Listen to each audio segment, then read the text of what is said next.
Everyone enjoys getting out on the town for some live music. And there's nothing like going backstage and down the hall for a VIP pass to the inside information and interviews with the bands, singers, and songwriters that you enjoy. Welcome to Hall Around Town Radio's Backstage Hall Pass, a showcase of homegrown talent, mixing independent music with personal interviews and a behind-the-scenes look at our music community. Backstage Hall Pass is your front row center seat to some great conversation with the area's most talented artists. Whether you like rock, blues, folk, country, or R&B, Backstage Hall Pass delivers you a daily dose of the stories behind the music. And now, here's the host of our show, Scott Hall. Hey, everybody. Good afternoon, and welcome to Hall Around Town Radio's Backstage Hall Pass. It is Wednesday with the band, live from the studios here in beautiful downtown Springboro, Ohio. Welcome to your number one source for live local music news, bands, venues, and more. And without any further today, I've got a special guest, and I am going to bring him into the program if we can today. Mr. Gabriel Sanchez. How you doing, Gabriel? Good. How are you doing, Scott? Good. It was great to see you over the weekend at the Blue Note down in Harrison. Man, you guys were kicking butt. What a night in there. It was so much fun. Oh, that was a great time that night, man. No, yes. And you know, you do the Prince experience. For those that don't know you, you travel around with a great group of musicians, singers, and such. And this show you put on, it blows me away every time I see it. First time I saw you, I was working at JD Legends in Franklin, and you came there, and I was just wowed by your talent. I mean, I closed my eyes and I thought it was at a Prince show. And then, you know, a few years later, Prince passed away, and it made it even more important to carry on the legacy of Prince. Yes. But you've been doing this a long time. Tell everybody how you got started and why you chose Prince to be the tribute that you put on. Well, I actually started, the first time I did Prince was in about 2002. There was a local theater company here in town that was putting on a play that they were doing Purple Rain. And they approached me to do Prince. And at first I said no. I'm like, there's no way I could do it. I've never acted. I love Prince. I'm a huge fan. But that's as far as it went. You know, I mean, that was it. And then I started thinking about it because they're like, oh, come on, you'd be perfect. I had just got my haircut similar to what it is now. And people going, oh, you look kind of like Prince. It was kind of weird how they kind of coincided, my haircut and them approaching me. Like, maybe it's a sign. I said, maybe I'll try it. So I said, okay, I'll do it. And my friends came up to me after they heard I was going to be in the play. They said, man, you can play like him and sing and dance and piano and all. So I'm like, oh my God, what did I get myself into? So yeah, I remember I was at a bar. And when somebody told me that, I'm like, yeah, I got to go home. I scooted home and I put on the record to make sure I could sing everything properly. And I was lucky that I have a very wide vocal range. So the job that I had to do was try to color the notes to sound like him. You know, I could hit the notes, but to sound like him was a whole nother thing.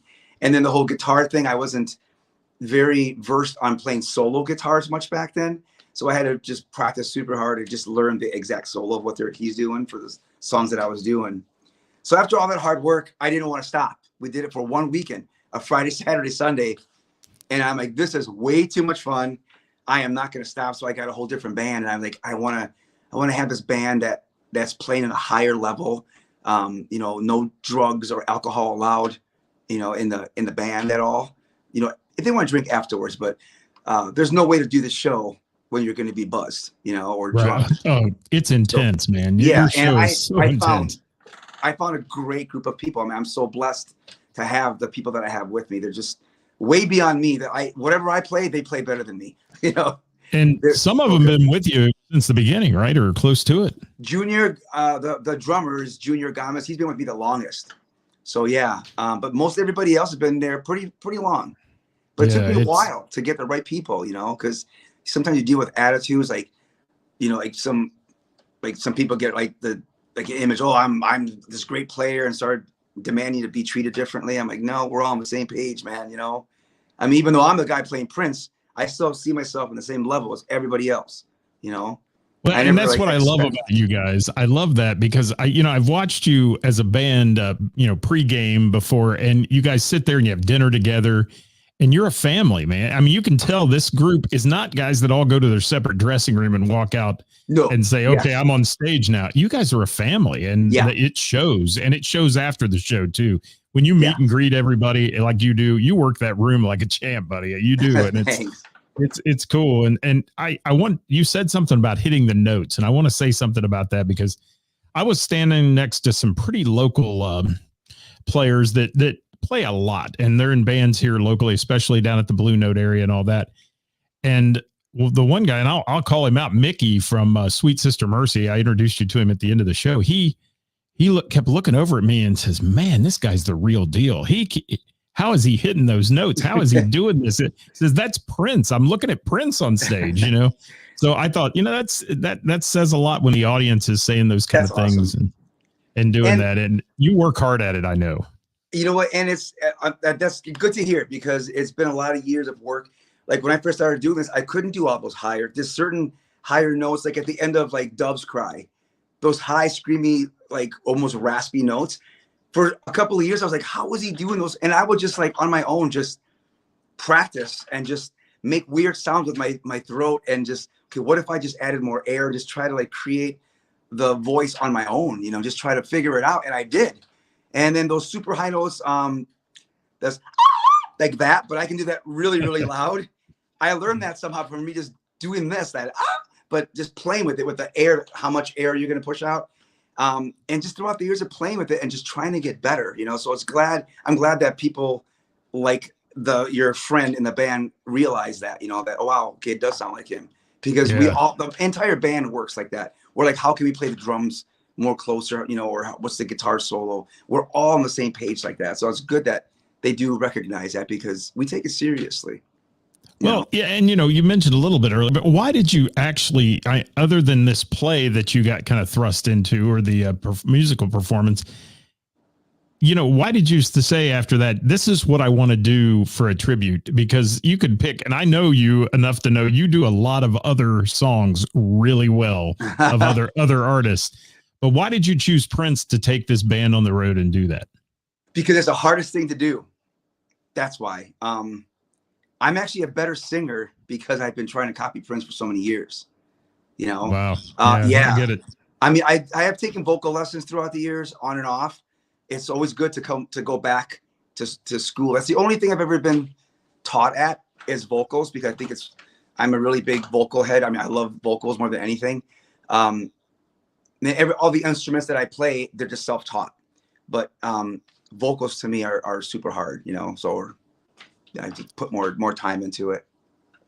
So how do you decide? I know I've seen you do longer shows, shorter shows. That was a 90-minute set. Well, I shouldn't call it 90 minutes the other night because you extended it several times at the end. And the people they stayed, they were into it. But how do you decide with the songbook of Prince being so large? I know there's a few songs you have to do, but how do you decide that set list?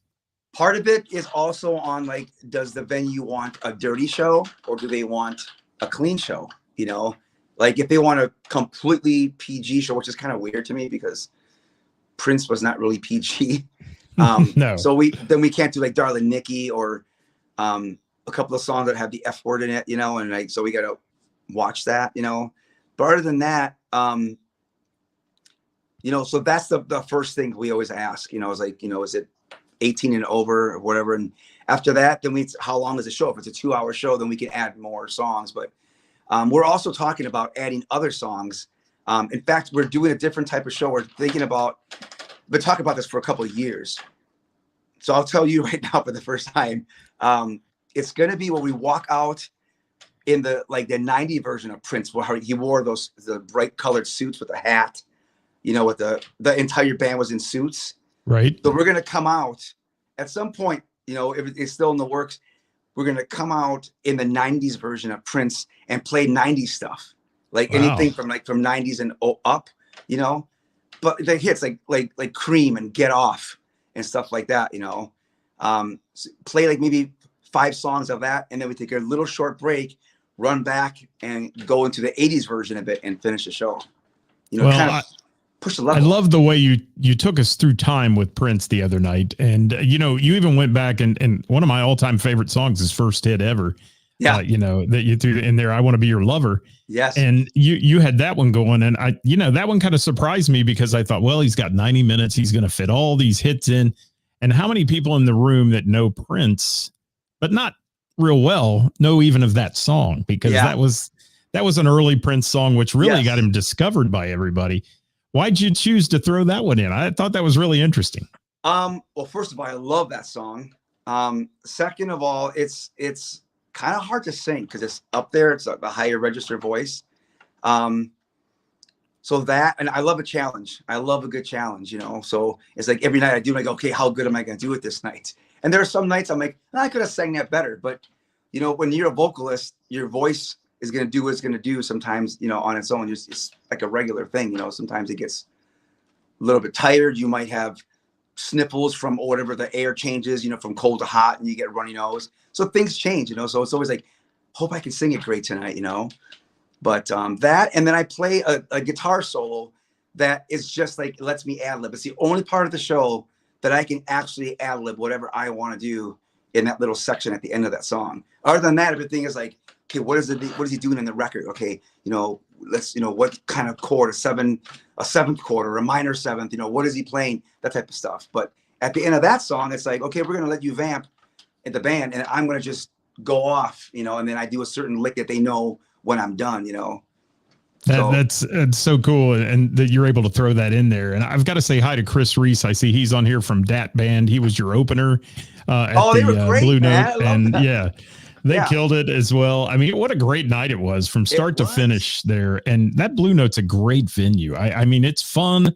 It's always a good crowd, and they're made for music there. That's what they do, and that's all they do. So, and they do it well. Yes. There's not a lot of sports TVs going. There's not a lot of chicken wings being served and all that stuff that you get in some places. They just do music, and they do it really well. And I think they were thrilled that they brought you there. I heard so many people, including the staff members, Lori behind the bar that we know well. Lori was talking about, you guys got to get back there. They got to get you back because you're just a show band. I mean, you're a band that it's a production. It's not just somebody up there singing the songs of Prince. Your whole band is fantastic. And the way they move and all those things. So, how much practice do you guys do? Or is it kind of become now to where they've been there so long, you don't have to practice a lot? Yeah, we don't practice the show anymore. But like whenever something new is coming out, then like say we're going to do something different vocally or something, just the people who are singing will meet at my house or something, and we'll go over the vocals or a dance move. Yeah, let's try this thing, and or a new song. Then we meet at my house and go over the song, work it out, how we're going to pull it off live, So, but mainly we don't practice the show at all anymore. So there were some things in there that I noticed didn't happen, and is that I've seen before, like the bathtub. Do you still do that with Dove's Cry? Yes and no. That's got to be hard to haul around, right? That, but like after everything shut down, I threw away the bathtub, the thing that we used to put it on, like the stand that we used to like bring the actual tub out, because it was whoever made it for me made it really like kind of like not very stable, and it was kind of like, maybe I'll get a new one. So I threw it out, and then the company that used to rent me the bathtub went out of business, and they knew me because I rented it all the time. And I said, if you ever want to sell this, you let me know. I will buy it from you. It's okay. And they went out of business. They're like, Gabriel, she sent me a message on email. We're going out of business. You said you wanted the bathtub. Let's talk a price. I had a price in mind already. So I messaged her back, waited about 3 days, nothing. I emailed her again, nothing. I texted her, and she always got back to me quick. I'm like, oh, why is she not getting back? And months and months and months passed. I'm like, oh, the bathtub is gone. I was like, okay, we're not going to do the bathtub anymore. It took me so long to find that certain bathtub. Right. And I just thought it was gone. Like that was it.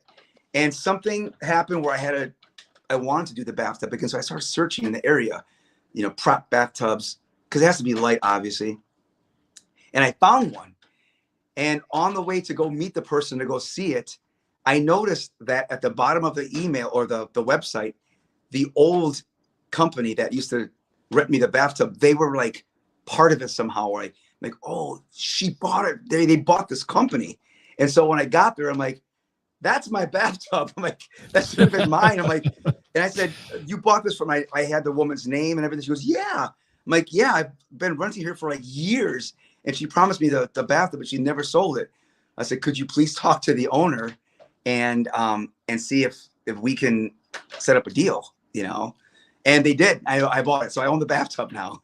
Oh, grand. I'm glad, because that was a good part of the show, but it takes a bigger stage sometimes for that as well. I know it does. To get it on and off and all that. The Blue Notes corner stage, that can be a little difficult to get some props up there and things. But you also, you wore a lot of clothing that night that I'm used to seeing. You didn't disrobe like I sometimes see you in some of your shows. I know, I wasn't sure. We'll just say the thong didn't come out. All right. No, I know, but it probably will next time, because we had like a clean show and then 2 dirty shows. I said, let's just do the same set for the whole entire weekend to make it easy. It was a three show run. So we made it simple and did that. I got you. Because I kept telling them, some of the ladies out there were talking about your ability to move on stage and all that. And I said, well, wait till you see him come out in the trench coat. And you never did. And I thought, oh, now they're going to want to follow you around to see that trench coat and all that stuff. But it, you know, the music of Prince is timeless. Gabriel, you know that as well. Yeah. And when he passed away, I know this had to hit you really hard. And did you think about, you know, that made you, inspired you to do it more? Or did you think about kind of like backing off doing the tribute for a while? Well, actually, to be honest with you, as soon as he passed, I was like bombarded with emails and texts to the point where I had to have somebody, it sounds kind of stupid that saying it, that I had to have somebody take over for me, because I literally was not eating like maybe once a day because I was forgetting to eat. I was always like on the email or at a phone call or texting constantly almost. It was crazy. So it was, and I was like not realizing that I was hungry. I'm like, so like later on in the day, I'm like, I haven't even eaten yet. And that's not healthy. You know, you need to put fuel inside your body. Gotcha. And so you really did. I mean, you went on with it, obviously, and you've continued it, and you pay such great tribute to a man who, first of all, played a lot of instruments, many instruments, and I know you do too. And when you switch out to the drums and all those things, and Junior comes down front, you do Glamorous Life or, you know, some of those tunes, that looks like you're having a ball when you get up there on the kit. Oh yeah, man. It's, and actually drums were my first instrument. Yeah. Yeah. When I was like in 6th grade, I started playing drums, you know. I got to say hi to Lori from the Blue Note making a comment there. She says, when you come back, you can do the dirty show. Oh, I will. Lori. There we go. Thank you, Lori. I appreciate the comment. Good to have you with us. And Lori's a great ambassador for the Blue Note. She's awesome. She's such a great person down there. So, Gabriel, I want to talk about some of your other stuff, too. I mean, the Prince experience is a phenomenon. If you haven't seen it, folks, and you're watching this show, please catch them when they come through town. They've played Bogarts. They've played the Blue Note. They've played JD Legends in Franklin. So they'll be in the area, the tri-state area here. Gabriel, you've got a few shows left with the Prince experience for this year, and tell everybody where you're going to be for those, and then we'll talk about your own personal work.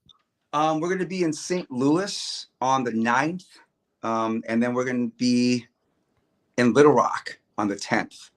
And the name of the places are blanking me out right now because that's our first time in both of those places. But you can find the information on the Prince Experience website, theprinceexperience.com.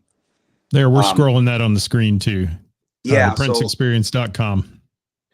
But yeah, so St. Louis and then Little Rock on the 9th and 10th.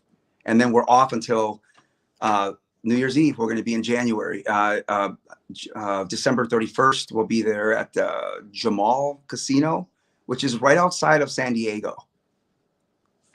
So that's a flying trip for you guys. Oh, yeah. I'm flying out actually Christmas Day. So I'm going to hang out for a week out there. When you do these fly-ins, do you take less equipment and they backline a lot of that for you? Or do you guys bring your stuff? Yeah, we take very little things. They have to supply the drums, guitars, keyboards, everything. But we bring like a couple of stage props type stuff, you know. But. Okay, well, let's change gears. Let's talk about Gabriel Sanchez, the other guy, not Prince, but the real Gabriel Sanchez. And you do a lot of other music. I see you stay busy. You play a lot of solo shows in the Milwaukee area and that. So Yes. what do you do with those and what kind of music are you playing? That stuff is mainly like, if I'm solo, it's just a solo acoustic. And then I have a drum looper that I have pre-programmed drum loops. And then I start and stop them just, during each song. So it's that type of show. And the type of music is anything from Prince. It's a wide range from Prince to Queen to the Beatles. It's all over the entire gambit from, 60s to like 2000s. Pop rock, basically. And I just put up on the screen, if they want to follow you, your personal page, which has all the info also about the Prince experience and everything you do, it's GabrielSanchezMusic.com. Yes. So there's one for you guys to go check out. Yes. So you play small venues. What's the biggest crowd or largest venue you've played with the Prince experience? I know I've seen some photos where you're in some pretty big places. I think the biggest one was in Texas. We were Dallas, Texas, at the Arboretum, it was called, or something like that. It was an outdoor show, perfect night. It was like clear skies, like not a cloud in the sky, and perfect weather, and like 5,000 to 6,000 people. It was insane. They actually sold out. It was this outdoor event, like a sea of people, just craziness. Nice. I couldn't believe how many people were there. I was like, this is insane. And it was a ticketed show. There you go. Yeah. And you will be coming back to our area for sure. I know you're coming back. In fact, the agent was actually, before you and I logged on today, he's already texted me about getting a route started to go back in the area. That's awesome. Well, let us know. We definitely want to know. We'll get it promoted and to everybody that missed you. If you missed the show at the Blue Note the other night, you missed a great one, folks. And let's chat more about Prince for a second, though.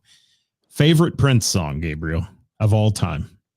It's to play or listen to.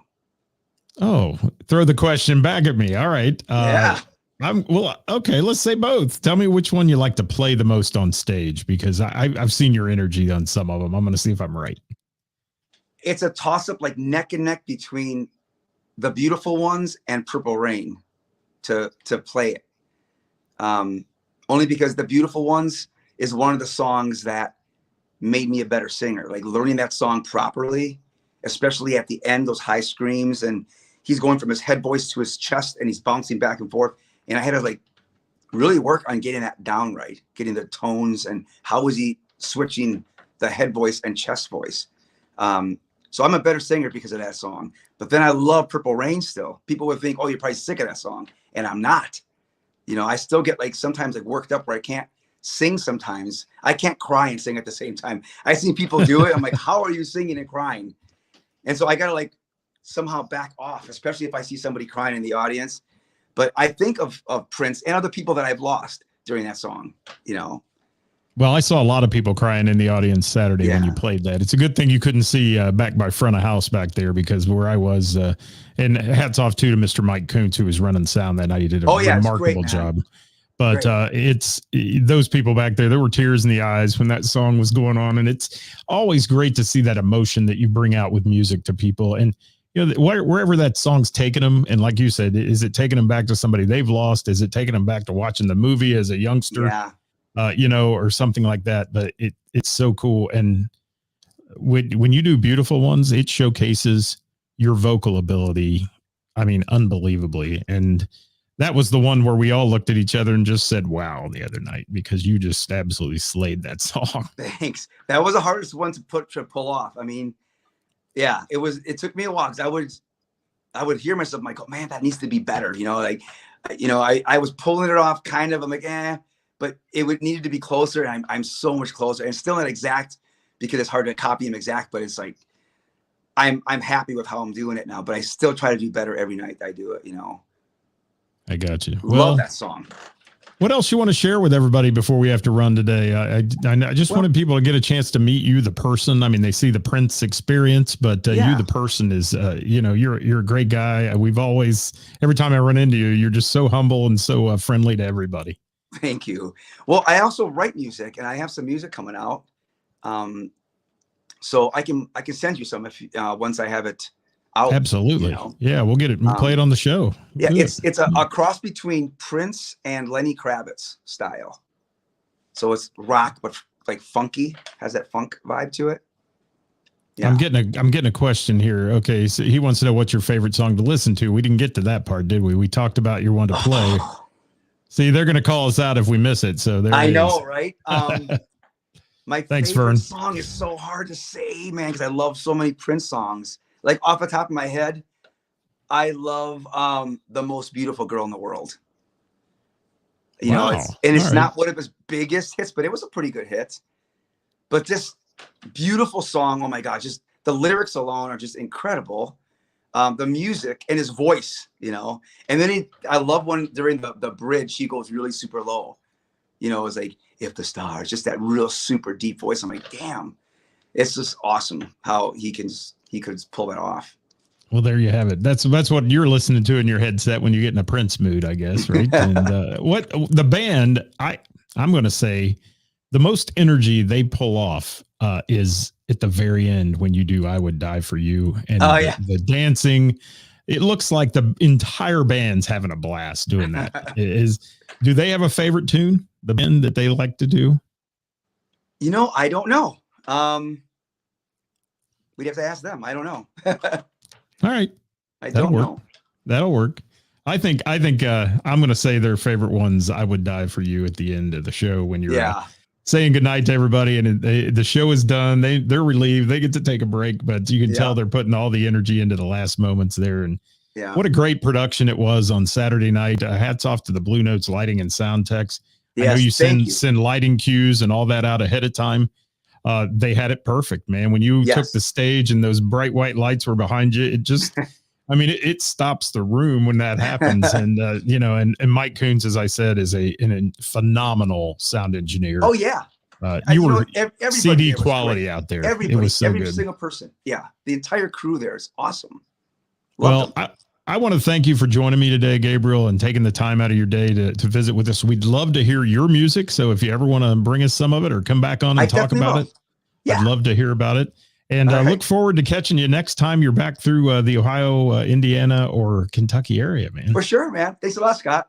I appreciate it. All right. We're going to get you out of here so you can go enjoy your evening. And all right. Thank you so much for joining me today. Have a good night. All right.